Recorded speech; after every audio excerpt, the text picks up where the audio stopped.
South ఇండియాలోనే biggest sorry store మన Varahi silks మన విజయవాడ ఎంజీ రోడ్ లో డిసెంబర్ 4వ తారీఖున ఘన ప్రారంభం.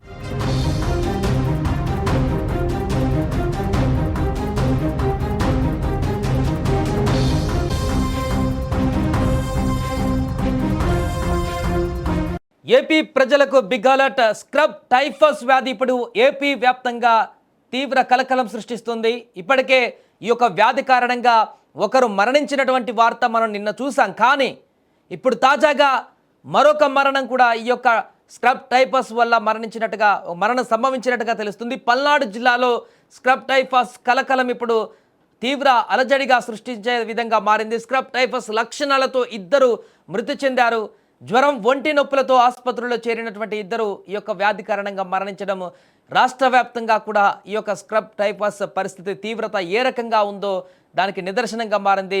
ముఖ్యంగా స్క్రబ్ టైఫస్ లక్షణాలతో ఉన్నటువంటి వారందరికీ కూడా ఇప్పుడు చికిత్సను అత్యవసరం చేశారు. చికిత్స పొందుతున్నటువంటి తాజాగా సాలమ్మ అనేటువంటి ఒక మహిళ మృతి చెందడంతో ఇంకా సీరియస్గా ఈ యొక్క స్క్రబ్ టైఫస్ కేసులను ఇప్పుడు తీసుకునేటువంటి అవసరం ఏర్పడింది. స్క్రబ్ టైఫస్ వ్యాధిని చాలా సీరియస్గా తీసుకోవాల్సిన అవసరం ఏర్పడింది. గణనీయంగా కేసుల సంఖ్య కూడా పెరుగుతుంది. ప్రస్తుతం రాష్ట్రంలో 2317 స్క్రబ్ టైఫస్ పాజిటివ్ కేసులు నమోదయ్యాయి.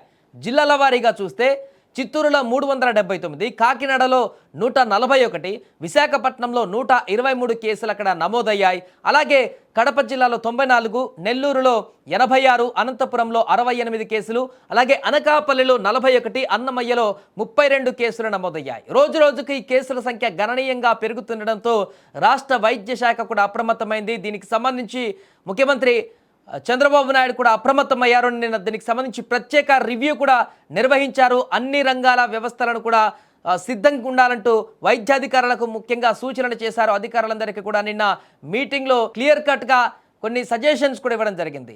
దీని పట్ల అప్రమత్తంగా ఉండాలని, ప్రజలను అవేర్నెస్ చేయాలని, ప్రజలకు అన్ని విధాలుగా ఈ యొక్క వ్యాధి గురించి తెలియజేసేలా ప్రచారం చేయాలంటూ కూడా నిన్న ముఖ్యమంత్రి తన యొక్క సమీక్ష తర్వాత కొన్ని కీలక నిర్ణయాలు తీసుకున్నారు. నేరుగా ముఖ్యమంత్రి రంగంలోకి దిగారు కాబట్టి స్క్రబ్ టైఫస్ వ్యాధికి సంబంధించి పూర్తిగా కొంత కంట్రోల్ తీసుకురావడానికి తీసుకోవాల్సిన చర్యలన్నింటినీ కూడా ఇప్పుడు పూర్తి స్థాయిలో యుద్ధ ప్రాతిపదికన చేయవలసినటువంటి అవసరం ఏర్పడింది.